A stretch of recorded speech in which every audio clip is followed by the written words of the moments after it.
Welcome to the Living the Dream podcast with Curveball. If you believe, you can achieve.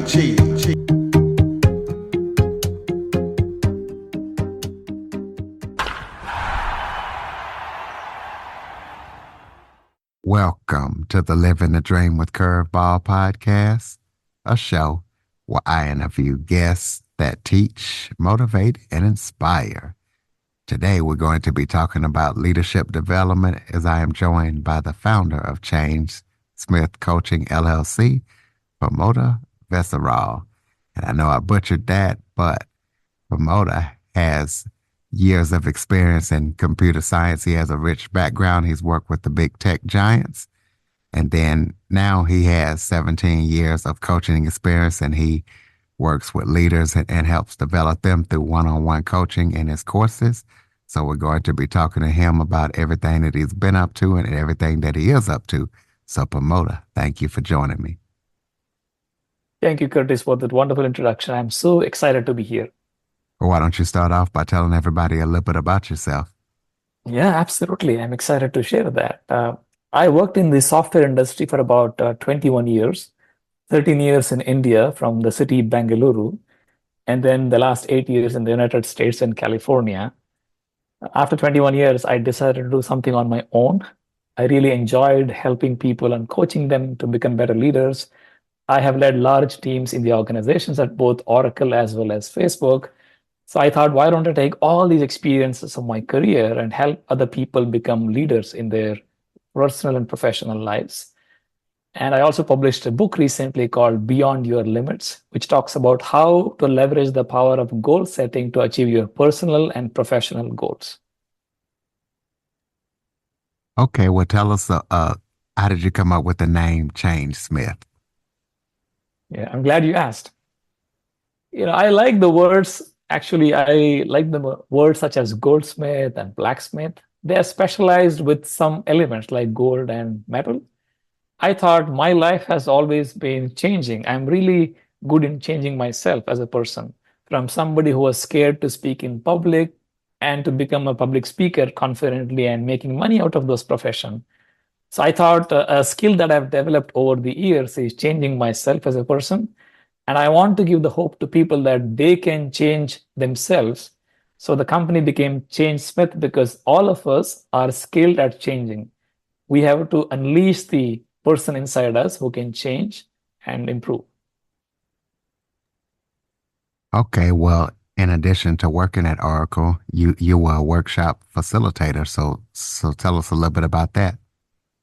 What happened was back in the years in 2003, when I started my career as a software engineer, I was struggling to communicate in public, especially with people in the other countries, people from Germany, Singapore, and the US were visiting India, and I was visiting the US. I wasn't comfortable speaking to people in general because English is my third language, not first language. So I said, okay, let me work on myself and improve. And what happened is, as I improved, I went to Toastmasters to give speeches every week. I improved. While I improved, I also started helping other people to improve. And before I know it, I really enjoyed helping other people through workshops, mini workshops of 1 hour or 2 hours. What I did was I went to my manager and said, hey, I really enjoy doing this. Can I do something like this for my own team and the organization in addition to my work? My manager was very supportive back then, and the HR was very supportive at Oracle. They said, okay, if you want to train people on public speaking and communication leadership, you could do it once a month, but we cannot offer you any money for this. I said, yes, absolutely. Don't give me any money. Salary is good enough. I'm happy to train people. So what happened is, in addition to my actual job as a manager at Oracle, managing software projects, I also started delivering workshops to help people in their communication, storytelling, presentation, as well as leadership skills. So I actually had two jobs at the same time. One was a full-time job as a software engineering manager. The other job, which was unpaid, was a soft skills slash leadership trainer. Okay, well, I noticed that coaching is very important to you. So tell us how, coaching has helped you along your career and your life, and who are your coaches? My initial stint with coaches began in the year 2007. I was attempting to go to speech contest in Toastmasters, where you go to various clubs and compete in these speech contests. I realized that I was not doing well. I was a little scared. I was not comfortable standing in forums and speaking, especially in a competition. That's when I worked with the coach one on one. Until that time, I had no idea what coaching was. When I went there, I realized in a one to one setting, I can talk about all my fears, my beliefs, and the coach can challenge me and say, hey, you have a limiting belief. You have a limiting thought here, which is interfering with your performance. It was fascinating experience being coached by somebody who is noticing my beliefs that are limiting me and challenging them as a mirror in front of me. I really enjoyed the experience. Now, that was the beginning of me as a client with a coach. After that, I have worked with several coaches in the last 17 years. Even today, I have got two coaches. One of them is a general coach who helps me achieve my business goals and my coaching goals. The other one is who helping me in writing a book as well as marketing a book. The first coach I mentioned who is helping me with my business goals is Dr. Eric Maisel in the US. And the other coach who is helping me build the marketing aspect of my book is Scott Allen. He's an author of 45 books. He lives in Japan. So they are my actual coaches right now working. But over the years, I worked with several coaches because I really enjoy working with coaches to improve myself and change permanently. You know, I've interviewed a Scott Allen. I'm wondering, is that the same Scott Allen? Is he originally from Canada? I don't know actually. I know he lived in the US and he's living in Japan for a long time as a business communications trainer. He's an author of several books, I He believe talks 45 about books. procrastination. Yeah, he wrote a book called Relaunch Your Life. That's one book. I think Uh, I've interviewed him. Maybe he's active on Podmatch. So you may have. Absolutely. Yes, I have. So, So so, spe- he's my coach. Yes. so speaking about that book, tell us about that book and talk about why you decided to write it. What happened was, let me tell you the backstory behind the book. Up until 2003, I was overweight. I was not healthy. And during that year, my father passed away. And I had worked really hard to get a software engineering job at Oracle. I did master's degree. I did everything to achieve that success. But I was devastated because my father passed away the same year. I did not like the aspect of losing someone. And I thought, what's the meaning to life? I did all this hard work and he's not alive to see my success. So for almost 12 to 18 months, I was in a mode where I was not enjoying my life. I happened to go to a seminar in 2003 back in India. In the seminar, the trainer talked about a man named John Goddard. Now, John Goddard is a world famous adventurer who lived in America, in California. He had set about 127 goals when he was at 14 age. At age 14, he set about 127 goals. By the time he died, he achieved most of those goals. Those were not simple goals. They were like climbing the Mount Everest, climbing Mount Kilimanjaro, crossing the Nile River, kayaking, and so on. When I read about him and I was exposed to him, I was like super impressed and inspired. And I said, let me write my own goals and start working on my own goals. The night after the training, I went home. I wrote 5 goals that evening, 5 simple goals. The first one was losing 33 pounds because I was overweight. I wanted to lose weight. I was 23, looked like 43 back then.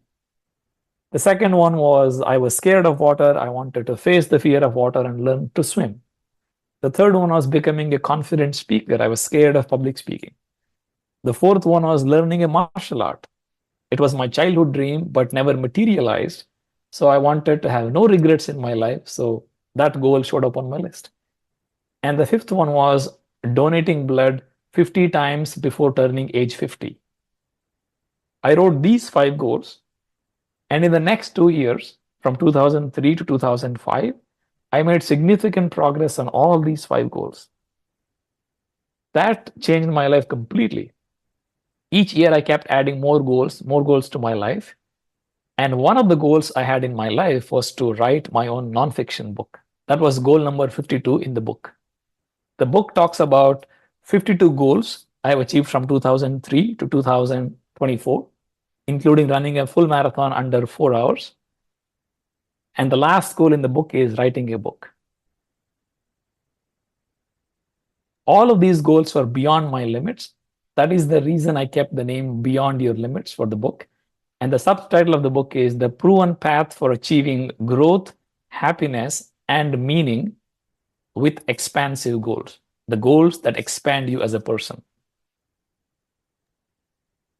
So you also have a chapter in the book talking about say no to TV. Can you expand on that and tell us about that chapter? Yes. As I made progress on my personal goals starting 2003, by 2007, I had achieved a lot of these personal goals. I really enjoyed my life. I felt like the hero of my own life. Prior to that, I used to watch a lot of action movies because my life was missing action. I used to vicariously enjoy the action in the movies, appreciating the lead and hero and heroines in the movie. But by the year 2005 and 6, I lost interest in anything else because my life was so great. I was making progress on my intrinsic goals that I really enjoyed. I stopped watching television completely.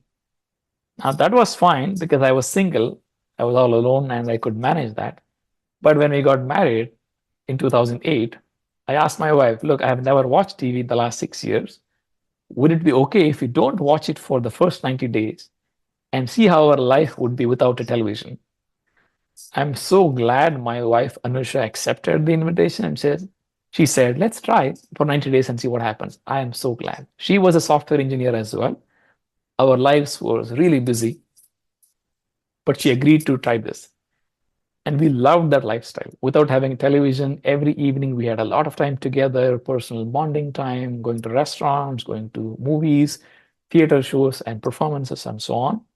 After 90 days, she said, I like this lifestyle. We don't need a television at home. Even today, we live in the US, in California. We have a 12-year-old son. We don't have a television at home. I have not watched television for more than 23 years. That's great. That is amazing.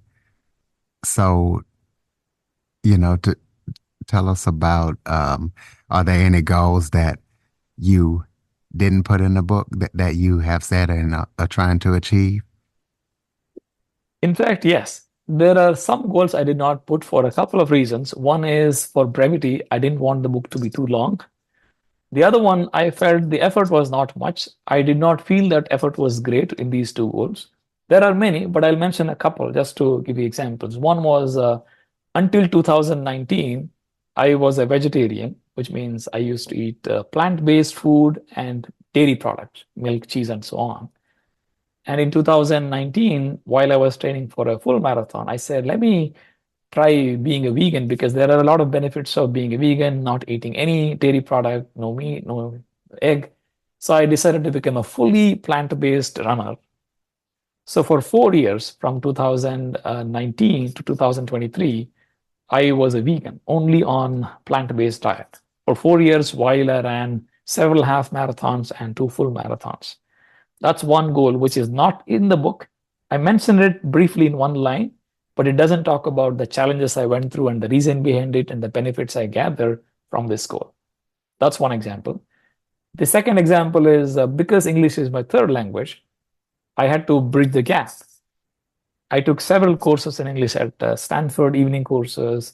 They have online courses. I've taken several on language, including Glamour of Grammar and a few other courses, amazing courses. I invested a lot of time, effort, and money on this development. I call it a self-development or self-education. That does not show up in the book because of brevity. Definitely a goal that I really enjoyed pursuing, but I did not add it in the book because of brevity.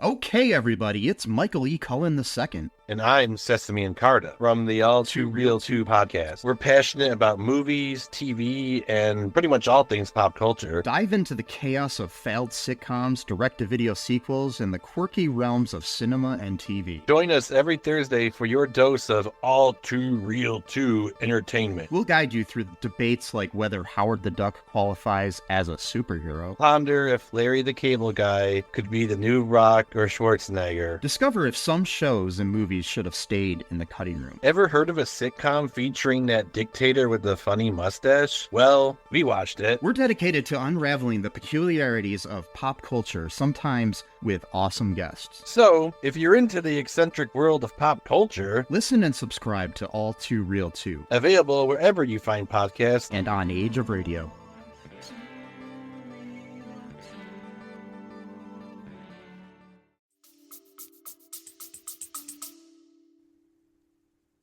So you make a bold promise in the book talking about everybody can achieve growth, happiness, and meaningfulness with goals. Is that achievable for everyone?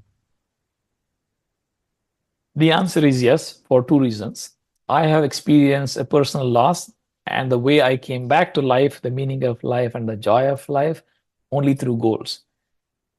The second reason is since 2007, I have helped several hundred people in India and the US and a few other countries to look at their intrinsic goals, the goals that really bring meaning to them, joy in their lives, as they made progress. I will remind the word again, progress, not really achieving the goal. The moment people make progress on their goals, their life becomes blissful because they are walking on a path that they want to walk on.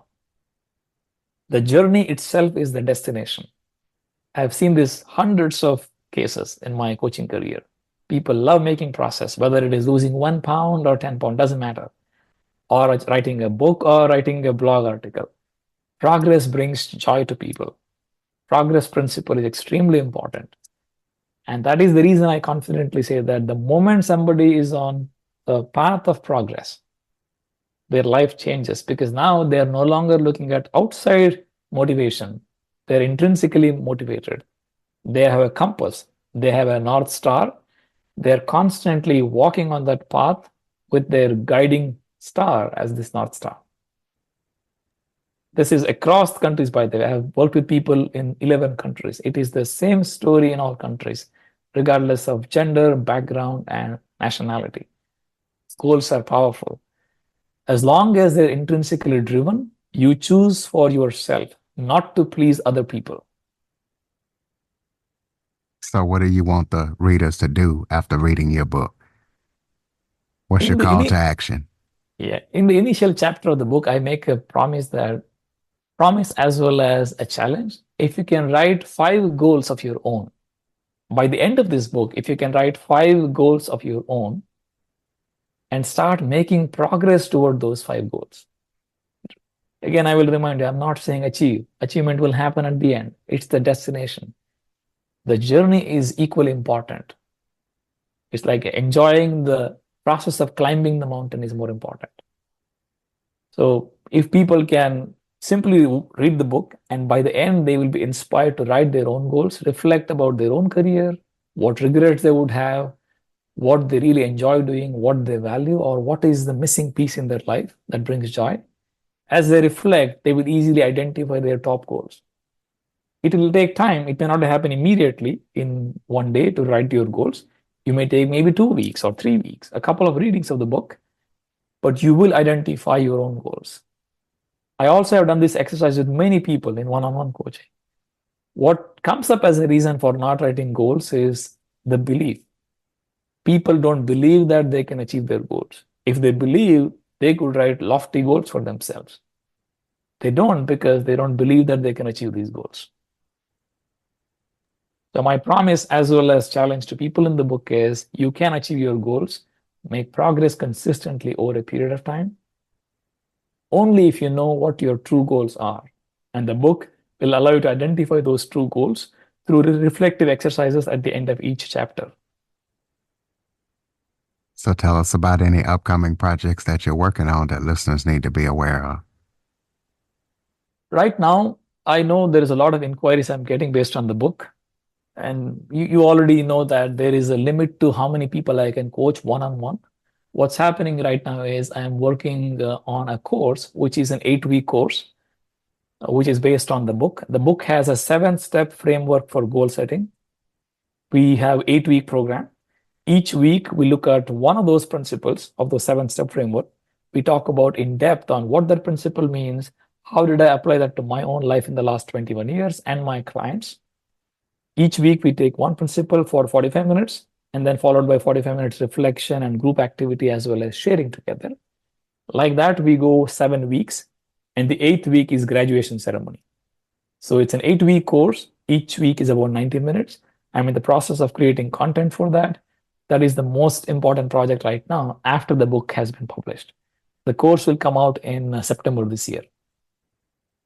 The course also is called Beyond Your Limits. It's exactly based on the book. It's just deeper engagement and more immersive experience for readers of the book to come join a community of learners who want to set goals, discover their goals, set those goals, and make progress in the 8 weeks so that they can develop these tactics and habits which can be applicable to their life after they finish the course. So throw out your contact info so people can keep up with everything that you're up to. They can go to my website. The website is Change Smith, just like blacksmith and goldsmith. It's a single word, changesmith.me, M-E. If they go to my website, changesmith.me, they have everything they need. The book link, my digital courses, and details about the upcoming course in September. They can reach out to me for any questions. I also do one-to-one coaching. They can identify more details on the website. So everything they want is in the website. Close us out with some final thoughts, maybe if that was something I forgot to touch on, or just any final thoughts you have for the listeners. In my experience, I've seen that every time I ask people to write their goals, I don't use the word dreams because some people don't like the word dream, but whenever I ask people to write their goals, people go blank. They don't know what to write. This has been a common challenge I have seen in my coaching career with my clients. And my message to the audience is that all of us have the same challenge. For various reasons, we have that challenge. We don't know what intrinsic goals are. We don't know what goals we need to be looking at for growth, happiness, and meaning. But it's not impossible. Invest time to identify your truly cherished goals, the goals you really enjoy pursuing, because they're worthy of you. Your goals are worthy. They're extremely important for your life. Find out what really motivates you. Look at the peak experiences of your life and see what brought you joy in the last 10 or 20 years. There are always some peak experiences. If you look at these peak experiences, there is a common thread that goes across these experiences. Whether you work with a coach or you reflect on yourself, doesn't matter. Find out your true goals. You will really enjoy pursuing them, making progress. And through that, you will expand as a person. You will slightly challenge yourself to go beyond your limits. And once you cross your limit, you realize that limit is all made up. It is a circle of belief you have put together, which is imaginary, which does not exist. Once you cross the threshold, there is no limit. You can do more. You can stretch more. It can be your personal goal, or professional goal, or business goal. The goals are extremely important. Find out what you really enjoy doing. It is a process. You may be busy doing other things, but you have to come back to this. We create meaning in our lives. We are meaning makers. And the meaning is made by how we live, what goals we pursue, what do we achieve. That is my message to your audience. I would love if they go back and reflect on their personal goals after they listen to this interview. All right, ladies and gentlemen, changesmith.me. Please go check out the website, pick up the book, check out the course, follow, rate, review, share this episode to as many people as possible, especially those goal-minded, goal-oriented people. Jump on your favorite podcast app, give us a follow, rate, review us. If you have any guest or suggestion topics, that's the old email address. It is now changed to curtisjackson1978@att.net. curtisjackson1978@att.net. Thank you for listening and supporting the show. And Pramoda, thank you for joining us. And thank you for all that you're doing. Thank you, Curtis, for inviting me. I really enjoyed the experience. For more information on the Living the Dream podcast, visit www.djcurveball.com. Until next time, Stay focused on living the dream.